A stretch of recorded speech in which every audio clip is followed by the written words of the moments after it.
It takes at least a second look at the political space in Nigeria to know that something has shifted. A space that was all about power brokers and media moguls has become so deregulated, you could consider it the freest space in Nigeria right now. The social media is that space. The many tools helping to amplify the voices of average Nigerians, taking ordinary voices and making them extraordinary by bringing them to homes, offices and places most of them would have probably never reached under different circumstances.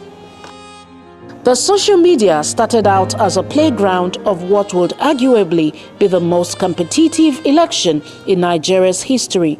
How exactly are social media influencing the political space in Nigeria? Social network has contributed immensely to our political affairs in Nigeria. The reason is this: if you look at the way this election campaigning is moving on now, is going on in Nigeria nowadays, we discover that through social networks we get some information. Many information we get from social network. It has served as a means for several people to tender their views, because well before this time, before this period, several people had a series of things to say about the government and all that. I think it has been a voice for the people. It has been a means for which people has used to express themselves. Number one, I think is not really working well, because social media should be something we should use to educate ourselves, not to go there and say all sorts of things. We have been able to pass information within ourselves, within the polity, like WhatsApp and so on and so forth. So I think, especially during this political dispensation, it has been of tremendous use. There has been an upsurge in the use of social media. The social media, they have not done anything bad there, except for the use of abuse word and co. And abuse word is not, if you are a good person to access information, you don't take abuse, remove the abuse and look at the content. So it's for the user to know what they want from it.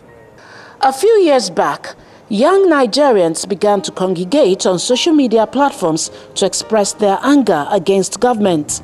They used the platforms to organize protests like Enough is Enough in April 2010 to campaign for the then Vice President Goodluck Jonathan to be made acting president.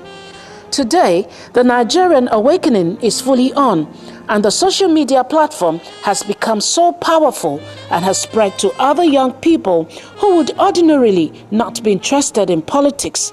Another interesting angle to the use of social media is to find out how well the major stakeholders have taken to it. They have largely used the social media to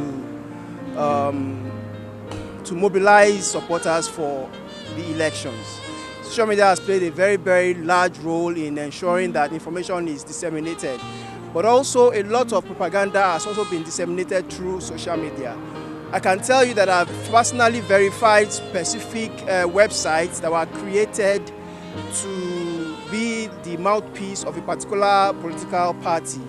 And they have used that website and several others to spread lies, about the Nigerian economy and Nigerian system and the opposition. So basically, social media has had its good side and its bad side. It has helped a lot to give information about what's going on in the country, and has really garnered a lot of support for a particular political party. It's easy to disseminate information, and usually within maybe an hour, an information that have taken a long time would have been disseminated across the globe, not even the country alone. So it has helped to give information timely and smoothly without cost. I think they are doing their best to communicate. So it depends on the people who got the information, how they disseminate it. Information is important. No matter the way it comes, you sort it out yourself. The Independent National Electoral Commission, INEC, has been up to the game too. By working with partners, the organization used social media to good effect. For the permanent voter cards PVC distribution, web and text messaging platforms were built for potential voters to locate centers where they could pick their cards. The INEC, according to reports, has done reasonably well in its use of the social media. The social media has become Nigeria's new battleground as the one gets reports of non-official election results, mapping of troubled sport, and sharing users' voting experience as we prepare for the 2015 elections. The social media will play an important role in Nigeria's democracy in the coming years. With internet penetration rates rising, Nigeria's 67 million internet population is likely to increase over the years. And if the present administration considers social media to be a pest, the next one might as well prepare for more of the same. The freedom the space offers will eventually be deployed by a lot more Nigerians, and governors and a listening government will be the better for it.